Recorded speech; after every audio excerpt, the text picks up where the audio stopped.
ሰላም ለእናንተ ይሁን ውድ ሕዝበ ክርስቲያን ጸሎትን የምትወዱ በሙሉ። ይህ መዝሙረ ዳዊት የጸሎት መጽሐፍ ልበ አምላክ ቅዱስ ዳዊት የደረሰው ታላቅ የጸሎት መጽሐፍ ነው። ይህንን መዝሙረ ዳዊት የዘወትር ጸሎት የሚጸልይ ሰው ሁል ጊዜ ከእግዚአብሔር ጋር ይገናኛል፣ ጠላት ዲያብሎስንም ድል ያደርግበታል። መንገድ በሚሄድበት ወቅትም መንገዱ የቀና ሐሳቡ የተሳካ ይሆንለታል። እንዲሁም ማዘናችንን የምንረሳበት ሐሳበ ልቦናችንንም የምናቀናበት የጸሎት መጽሐፍ ነውና እስኪ ዛሬን አብረን እንጸልይ።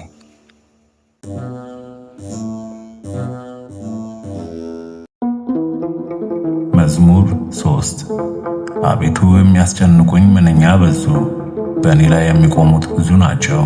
ብዙ ሰዎች ነፍሴ አምላክሽ አያድንሽም አሏት።